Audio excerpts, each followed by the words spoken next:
Welcome to the Creative Play and Podcast Network. Join us as we share our favorite RPGs, one-shot games, tabletop games, reviews, and convention panels. Sit back and enjoy the show.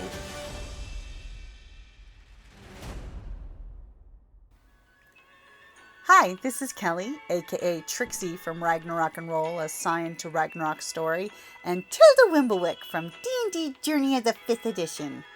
First off, I would just like to say thank you to everyone for listening to our varied adventures, as well as for rating us on iTunes and rpgpodcast.com. If you haven't rated us yet, we would greatly appreciate it if you could. And if you're looking for more ways to support our efforts, we are now on Patreon, a great site where you can help us continue making more podcasts, as well as some special surprises for our patrons.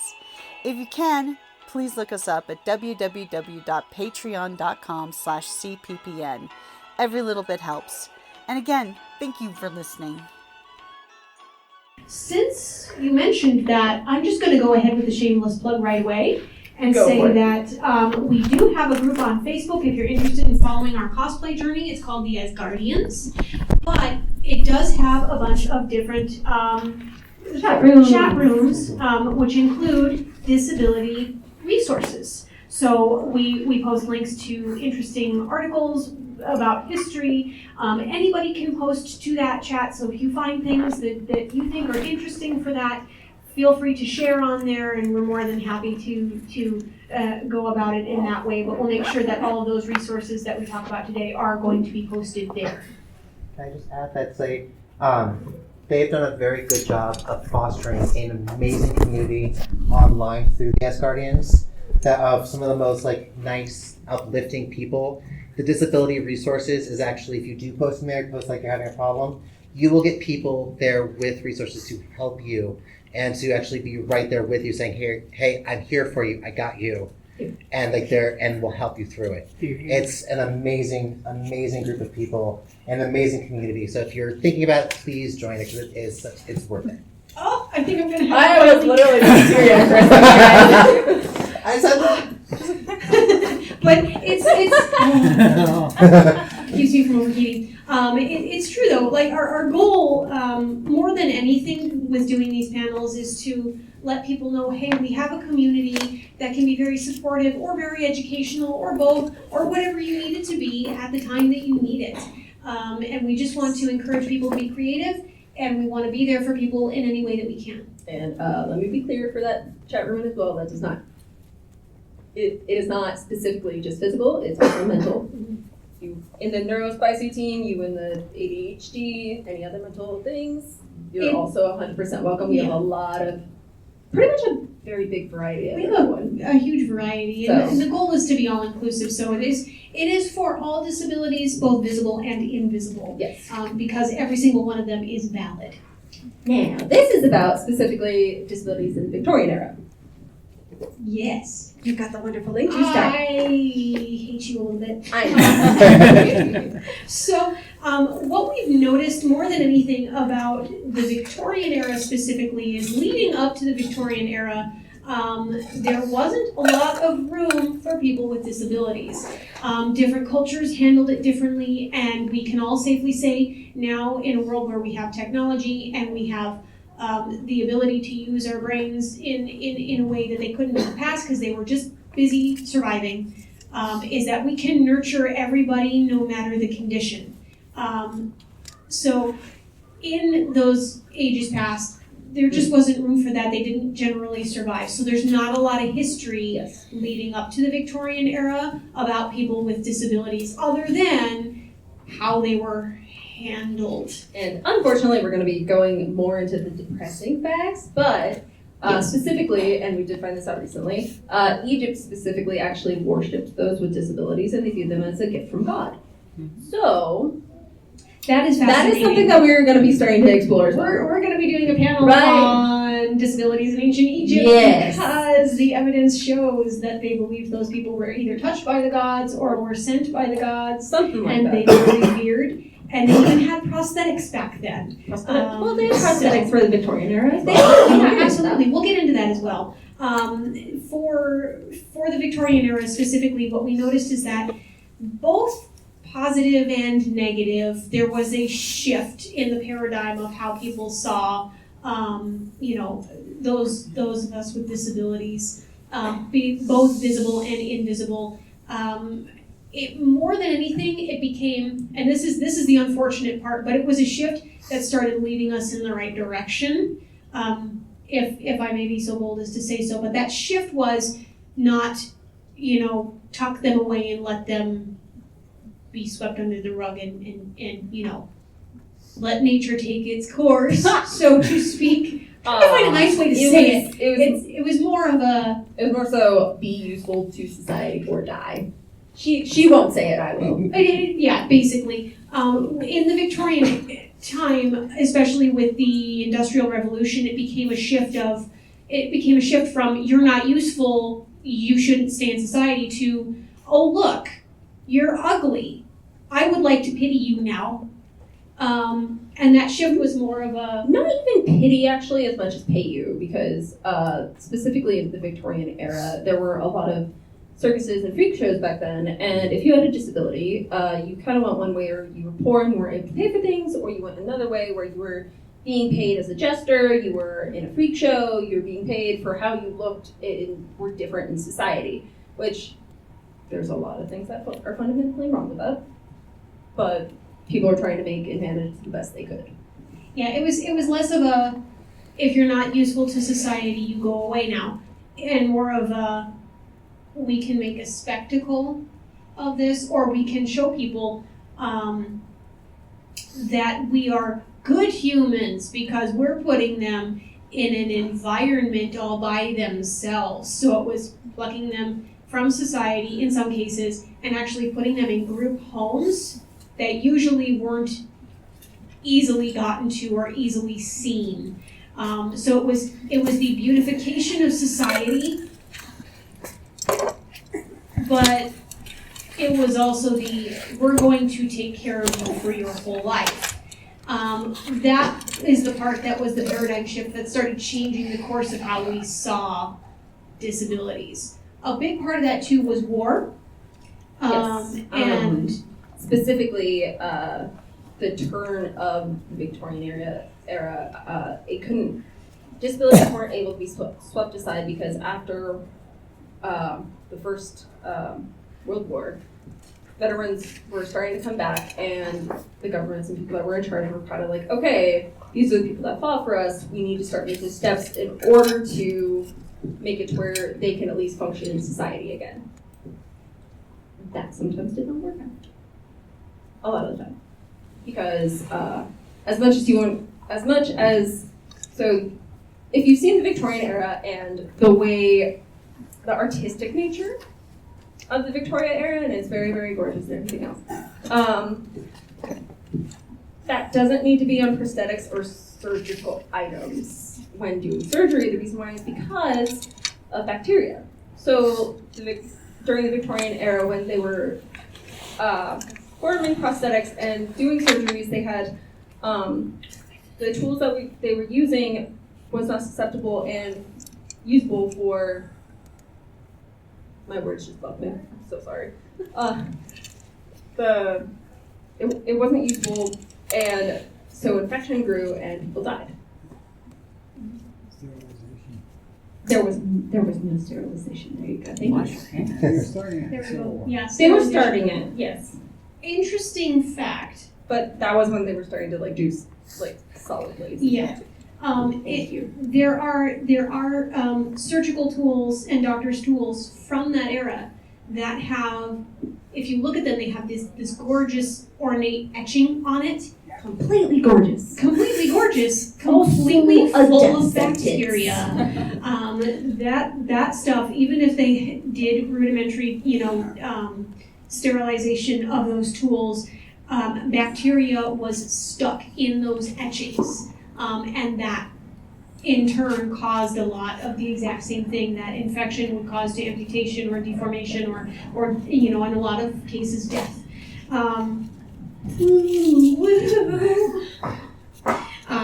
So there were social reformers that started popping up in the 19th century, and they attempted to normalize people with disabilities through things like rehabilitation, education, and discrete new prosthetics. But it was less about adapting life around the person with a disability so that they could live comfortably, and more about, as we've mentioned, how to take that disabled person and make them able-bodied enough to work. It was all about how to make you useful. And not to be modern, but that is still kind of a factor sometimes. However, going backwards and thinking about backwards, Yes. thinking about mental institutions and such. A lot of people were thrown into mental institutions for multiple reasons, from disabilities to race to being prostitution to drinking, alcoholism, etc., etc. It was viewed as pretty much anything that wasn't significant in society. You were thrown into a mental institution because it wasn't based off a specific foundation of Christian values, I believe. At that time, that had a big to do with it. Their thing. view on morality was based almost solely on Christian moral values, and at the time, because technology and research hadn't quite caught up to industrial revolution levels, we had this disparity between the knowledge that we had and the machinery that could do it. And that actually led to a lot of misconceptions research-wise. So things like prostitution and crime and alcoholism were seen as those were mental deficits. They weren't a product of either the environment that you were in, like that was the only job you could do, therefore, or, a product of PTSD. Many soldiers turned to alcoholism because that was the only way that they could drown their pain. Opium dens and things like that. Their misknowledge of drugs, substances versus how they were commonly used, caused a lot of addiction. Addiction was also looked at as a mental deficiency, is how they labeled a lot of that. And that led to being institutionalized. it was bad enough that they posted posters places to have reports and things like that. Another thing that was very common is the fact that if you couldn't fix it, then you put it away. And I say this in the sense that there were colonies specifically for those that were disabled because they did not want to spread the disability. And this went from physical to mental, on and on. Unfortunately, that is not how it works, guys. Come on. But I don't have anything cheeky for that. I don't know. I really don't. It's hard to be cheeky when this is This a subject. is definitely one of our less lighthearted panels. It's not lighthearted now. But Every once in a while you're cheeky just because you're angry, so you're doing dark humor, but otherwise you're like, nah. No. But those colonies, this is kind of alongside that paradigm shift that we mentioned in the beginning. Those places were staffed. They were fed, they had daily routines, they had activities to do, they did art every day, they could be outside all the time. They were well taken care of in terms of like their physical needs. No, they weren't actually staffed. No, that's mental institutions, they were staffed. Oh, my bad. The colonies specifically were designed to be watched. In England specifically, has a very good example of the fact that they would be watched to make sure that they did not have get married, have sex, or have children with an able-bodied person. Yeah. Therefore, there would not be any more. I have words people. for that, but it's in the past, But- and I'll just try to. The most horrible thing about this is actually there are reports that some people that were in those colonies and were stuck in those civilizations actually reported that they preferred it because they were able to relate to somebody in that same area. I mean, we all kind of like try to relate to somebody in one way or another, but it doesn't make it okay. There should be options to, hey, we relate to something versus, hey, I want to go out and do something or marry a person. I really don't know which is more terrible, knowing how the colonies were quote unquote run to keep people away from living a full life, or the fact that the colonies were better because families would usually keep that particular person indoors, in their room, sequestered from everyone else. Well, in those colonies, actually, they got to be just like everybody else. It's Right. just they were specifically stuck in that society. They were not allowed to leave. Dubious. It was, yeah. Dubious. Dubious kindness, guys. Not good. Not the way. Not the way. Not the way. And honestly, a good example of that specifically is Helen Keller. Very famous.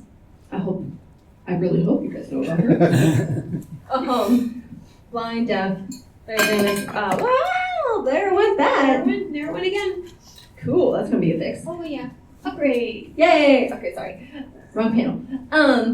We specifically, Helen Keller basically was blind, deaf. She formed the, the first thing for the blind. Institution for the Blind and Deaf. Institution for the Blind and Deaf to get more rights for those who are blind and deaf. And ended up actually, when she was with her teacher, and there's a lot of stories about Helen Keller and her teacher. Unfortunately, there's a little bit of a dark side. There was the invention of, specifically, They're called deaf gloves. deaf gloves. So that you can actually feel what you are writing and have somebody type it down. Write it down. She has the link here, and my words are getting a little jumbled. I apologize. I will be candid here. I am trying to find the link. I thought I had it. My phone lied to me. Cool. There was a glove for the deaf. So these deaf gloves had, for each section of the finger and for different portions of the palm, was assigned a letter. No letter braille, about that. no markings, but the person was expected to memorize what each portion of your hand represented, which letter it represented. So other people could point at different sections of your finger and spell the word. So it wasn't signing, it was literally spelling on their hand what the person wanted to communicate with them. There we go. Helen Keller specifically was not allowed to use this glove by her teacher. The reason being, she believed that Helen Keller needed to be protected from society and that her innocence needed to be protected. She was not allowed to communicate with others. No, she wanted to keep Helen Keller's communication to herself, Only so herself. that she could filter all communications to Helen so that her innocence could not be ruined by the world. And around unfortunately, it kind of just shows, in a way, how society views disabilities. I'm not going to use the word innocence. It's more of like a kind of a pitying factor of, oh, you're different, therefore you should not be treated the same, or you need to have more sympathy, or et cetera, and you're not treated as normally in society as you would. Now I'm having technical difficulties. Cool! I We was like gonna- the technical difficulties, guys. This is our favorite. I was gonna find you that quote, I swear. I will have it up in the chat if you are interested. Apparently somebody made a glove very, very recently where they can sign and the glove will speak what they are signing. And that's all that's showing up on my search right now. I mean, it's cool, but that's not what I'm looking for. However, I will also link that because that's wicked awesome. Anywho,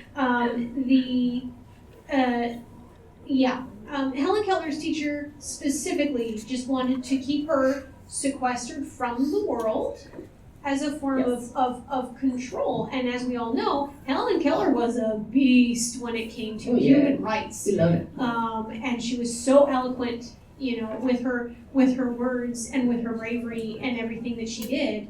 Oh, I see a hand. Hello. What Helen Keller does, but wasn't she also a notoriously eugenist and also believed in forced sterilization of certain populations? I will research that. 100%. Can research that. I would not. That's actually a really good point because in the 1920s there was forced sterilization on disabilities. Yes. As well as those in different races and eugenics did have its founding point in the the Victorian era. 1920s. Yeah. Most It definitely. started in the Victorian era, but it really started in the 1920s. Oh, did you mean Fortunately- the teacher or Helen Keller herself? I think it's It both. might have been both. It might have been Unfortunately, you can't talk. It's this idea of eugenics becoming so popular in the Victorian era was because of the fact of them trying to hide away people with disabilities. So a lot of times it was ingrained in people who had them as well, but their caretakers would be preaching it. And yes, Helen, it's one of those ones that it's kind of like a 6 of one, half dozen the other. Like, yes, she was for this, yes, she was for that, but the good that she did for the communities doesn't outweigh it, but it's like it does, you need to acknowledge it. And It's always important to acknowledge that there was definitely wrongs back then. Oh, 100%. and just about every historical figure has skeletons. Oh yeah. Because Because like there's society now Yeah. is very different than Yeah. society back then, and I'm looking it up, guys. she's looking it up specifically just to double check. that I have to know 100%. that you touched on briefly, Yes. but I wanted to bring up is the idea of sideshow. Mhm. Yeah. And because so I have done a lot of research into circus studies. I am an acrobat myself. I've been an acrobat for the past 15 years. I've done a lot of research into what does sideshow mean, what was circus back in these different times, and how circus influenced the modern day. I like academia and I like circus. So Go for it. a lot of times when we think of sideshow and we start thinking of the exploitative nature of sideshow, we look at it through a very modern lens, and we don't realize that for these people who were approached, and it was a very small amount of people who were approached and put into sideshows, very small in comparison to the rest of the population. This was a way for these people to make money. This was a way for their families to prosper. This was a way that if they were, there were some people who were like, okay, well, it's either this or a poorhouse. So they chose. So there was a lot of empowerment for people with disabilities through sideshow because it was the only way, which is really nice about that. And then some of the benefits of sideshows is we get actually prenatal care into the sideshows, because there in Coney Island there was a sideshow that a doctor invented a whole bunch of incubators and brought a lot of premature children and put them in incubators and sold people like tickets to come see these premature children. Oh, I remember that. The inventions incubator. Yeah, and so these children actually who would have died were able to actually live and thrive and live full adult lives because of circus sideshow. So it's easy to take a modern lens and go, oh, so exploitative. Those poor people. Oh, definitely not. But And it's like it's actually was very empowering. P.T. Barnum was an asshole. He was. We're going to say that right now to get out of the way. He was a bad man. But there were also a lot of other. There were a lot of other circuses that actually did take amazingly good care of their sideshows. And fast forward a little bit into history a little bit too, within circus and sideshow, that's where a lot of circuses during World War II hid their German performers in their circuses from Nazi rule. Reggie, I'm going to stop you because we do have. I figured while there was technical difficulties going on, We got it. Thank you. We did. So, like radicals and conservatives of her time, Helen Keller fully supported the policies of the eugenic and euthanasia movements, arguing that disabled children's lives should not be sustained. So you are 100% correct. While she did do a lot for certain rights, she also was very much a radical in the opposite direction as well. So, yeah. Good person, also not so much. So thank you for that. Thank you for pointing that out. We're going to include that in our side notes as well. Please, like, if there's also for anybody that wants to talk and like that's one of our favorite things about this panel is having people talk about their own knowledge that they have about history and everything else when it comes to disabilities. It's helpful because we don't know everything. We're learning. It's fun.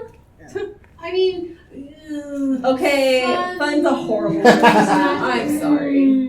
I don't know about that. Yeah, but it's really important for us to see the ugliness of our past so that we have a good idea of where we are now and where we need to be in our future. And going specifically back to the sterilization, you guys both. Yeah. Don't know who you are behind your hair. I love your hair. Specifically, there was also the fact that a guardian could take away the rights of a disabled person and have them sterilized against their will. So it wasn't always voluntarily done.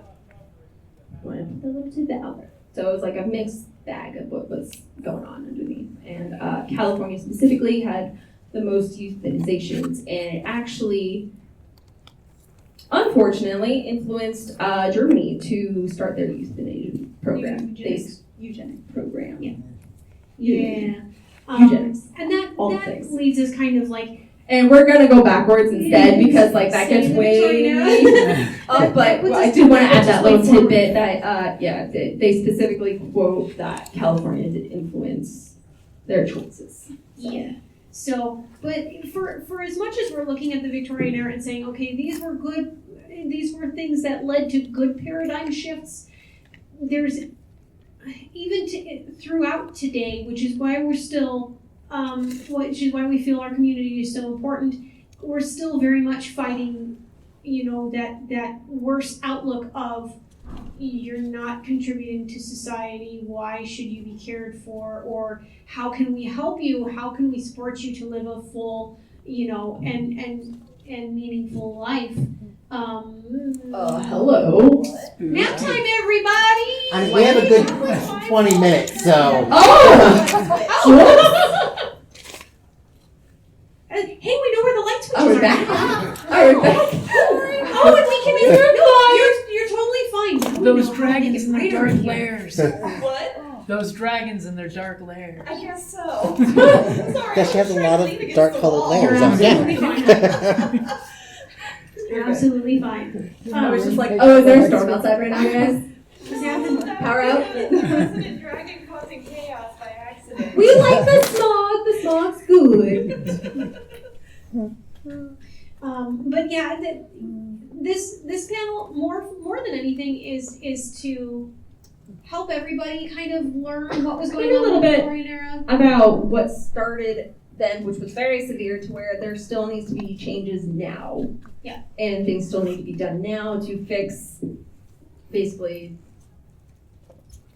Oh, jeez, my brain is still horrible today. I mean, I know the general direction where you're going. I mean, to keep improving society so that those with disabilities and mental disabilities are able to, join and be treated equally.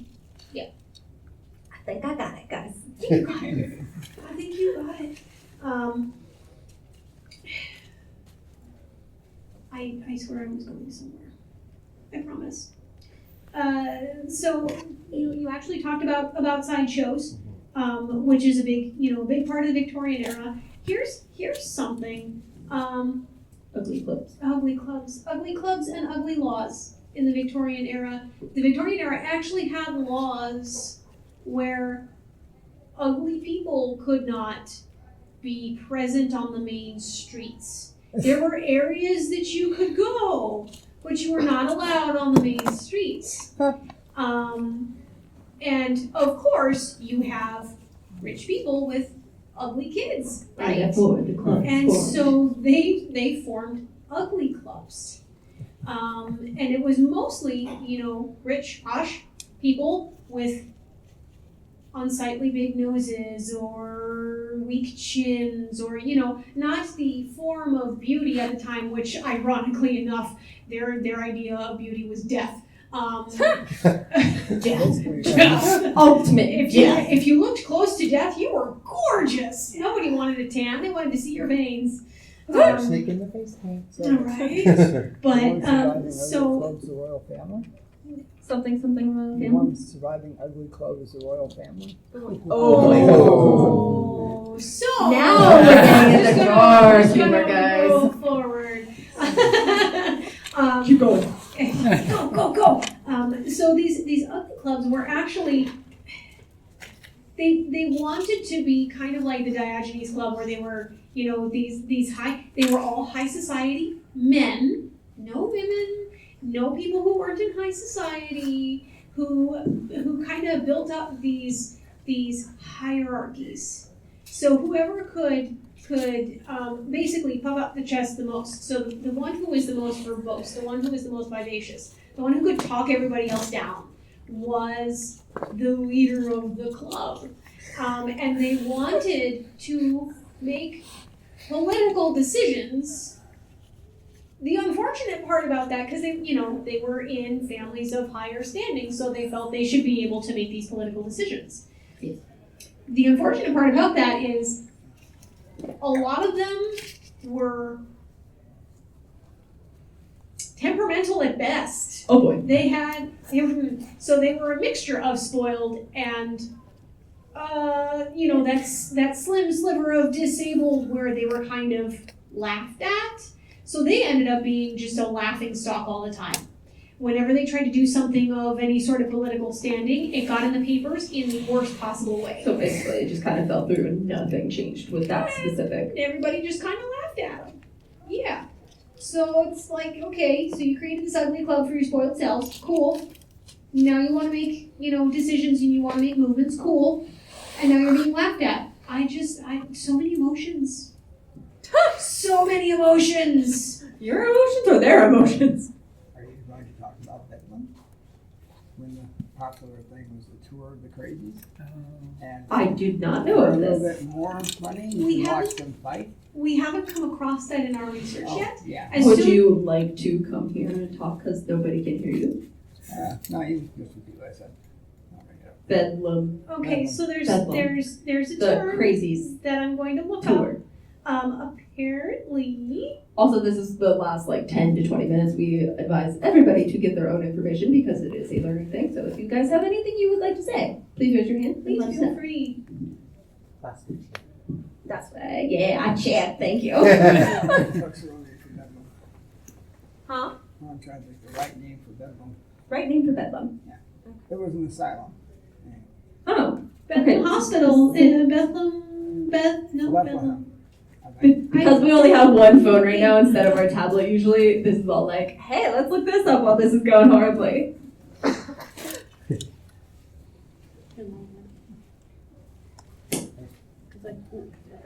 Yes, Randy, thank you for being our distraction. Or you look at in your research, have you come across any of the institutionalization of LGBTQ folk in the Victorian era or the incarceration of LGBT folk in that era for their preferences or their idiosyncrasies, as they might be called, or their there was a lot of in that time era. There was a lot of if you going into first people thinking hysteria was a thing.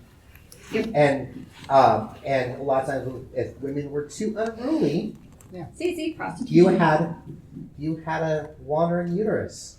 Oh. Because and that's what hysteria actually was. Yeah. Is considered medically what it was considered to be was a wandering uterus. I actually didn't know the Yeah, and so it actual caused you term. to go crazy. And Yeah. to control your wandering uterus, you had to be institutionalized and put away. Because oh no, I enjoy sex. How dare? there's also either for gay men in that time era, if you were caught being a homosexual, you were either imprisoned. Oscar Wilde served many years of hard labor for homosexuality, or another aspect you could have been, especially for if you were gay or if you were especially trans, was institutionalization. You were thought to be mentally ill, and there was no cure for you. So the only cure was to be put away. There were many poets and artists who ended up being put away when they started getting names for themselves in their careers because of the way they presented themselves, women who dressed as men, men who preferred to dress as women, or wrote poetry that women could relate to because they were writing with a woman's voice. There were several poets who literally said, I feel more woman than man, therefore my poetry is for women, written from a woman's voice. And because they did that, they were incarcerated or told to stop. Some were under house arrest for quite a while as well. That has gone on quite a bit. It's through history Yes. as well. If you've ever It's not specific to the Victorian era, but it was very prevalent during that but it time. was very prevalent during that time, and through that, all the way into quite prevalently World War II or World War One. World War One. Well, it wasn't until the 80s where homosexuality was taken out of the DSM-5 as a mental illness, and it wasn't until the 90s where transgenderism, it was called transsexuality back then. We don't use that language anymore. Was taken out in the 90s as a mental illness. Thank you for your information. Alan Turing is a very good example of how England felt about homosexuality, even though that's not specific to the Victorian era. They ruined him physically and mentally because he was gay, because he was homosexual. And it wasn't until much, much later that those charges were removed from him post-mortem. That was very, very recent as well, if I remember correctly. But a good film that references it quite well is The Imitation Game. They did a very, very good representation of him, his orientation, and how he was treated because of it, while not taking focus away from what he did for us historically. So I think they did a really good job with that film. Do we have any other comments or questions? Well, Yeah. comments on the modern uterus thing, that's a very Freudian sort of perspective. It was Freud who coined that term, I Yeah. think. Yes. And the thing that's interesting about that is that because Freud was so interested in like psychology, he's considered the father of modern psychology. Is that like the theory of our pen is really interesting because there is actually a very large overlap of the early diagnosis of personality disorders, particularly bipolar and borderline, and this idea that all women are hysterical because a lot of the time these traits that were revealed like loved in men, the hystericalness was, even if they had a personality disorder, was so often reviled in women. Yes. Right. And that is where that overlaps into feminism too. I mean, Woo, everything overlaps here. Overlaps here. But it's absolutely true. It is an extremely Freudian term. And honestly, the guy was obsessed with sex. He just didn't want to admit it. Yeah, pretty much. Yeah. It was Yeah. also. What was that term? Penis envy? Oh yeah, there was that too. Okay, bud. Whatever. Okay, we're going down that route. Dude, I'm already there. You know, we're talking about the dark stuff. Oh no. Look, I'm the comedic relief. I got all my information out, unfortunately. I also consider the fact that Freud was right on coke most of the time. That's true. Freud was on coke a lot. Was it? So his Yeah. theories might be a little bit uncooked. He was notoriously on coke. Also, there's a lot of the also abuse that Freud did against his patients as well. Yeah. That's not surprising. He was not a nice man. Yeah. Mm-mm. It's again that overlap of historical significance, but also that bad side of that Yeah. human trait. Just like Helen Keller. Yay! So. There's a lot of people like that 'cause Oh look at gosh. Henry Ford, 'cause he was awful. Oh yeah. No. Thanks. Look up any author you enjoy. You got from the Victorian crown era. roll. Oh, we can run down American heroes for weeks. It's true though. It's true though. Alright, do we have any more comments or questions? We got nothing? Okay. And that's okay. That's okay too. Like, this is, 100%. yeah.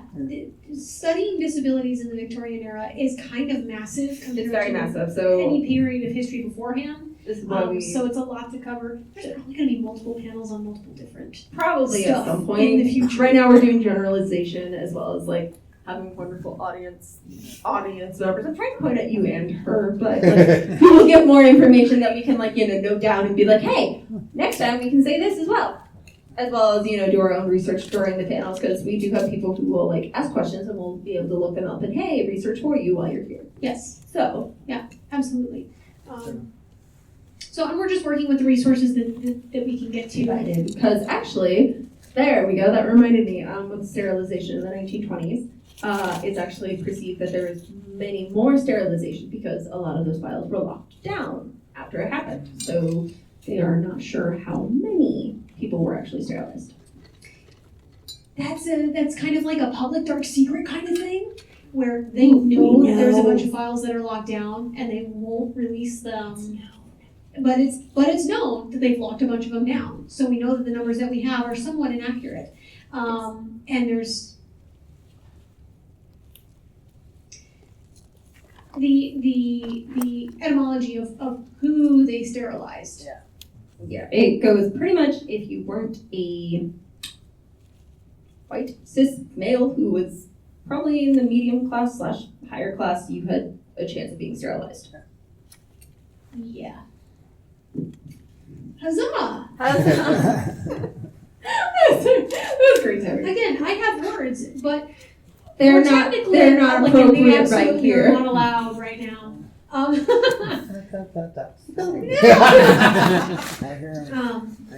them all the time. Right there. Yeah, you get to. Yeah. To follow up though on your question about Bedlam, unfortunately, by doing just a generalized search, I could not find it. We're gonna have to do more pinpoint research. Yeah, I think it's somebody's a St. Mary. Bethlehem. St. Mary's? Yeah. Or Bedlam Royal Hospital. Or Bedlam Royal Hospital. See, that popped up, but it didn't have anything specific to the way that I searched it. So we'll do more research for that, and if we find anything, when we find interesting things, we will also link that. So there's going to be like a flood of links after this weekend. Yes. After this weekend, because we're going to be around all weekend. Yeah, just wandering. We don't have any more panels. We don't have any more panels. If you would like to follow us, we did the same plug at the beginning that we have a Facebook group. We also have a Facebook page. If you want cards, she has them. If you want a QR code to scan, we have them right here. If not, that's fine too. You guys are here for information. We don't want you to. No forcing. No, only as you please. Only as you please. But otherwise, if there's no more comments or questions, you're free. Thank you so much for being here. Thank you for coming, and thanks a lot to stick through dark things. Oh, dark things. Dark things. We have dark friends now. Dark friends. We were all dark friends. We were all in the darkness together. All in the darkness. We made it through the dark times and came back to We're the gonna end up light. with a secret handshake. Enjoy the dark times. Specific emoji that shows up in the chat. Thank you for listening to the Creative Play-In Podcast Network. If you enjoyed our show, please check out D&D Journey of the 5th Edition and Ragnarok Enroll a Scion Hero to Ragnarok Story. Also, check out our Patreon page for more content and behind-the-scenes things, as well as joining us for a one-shot game or two.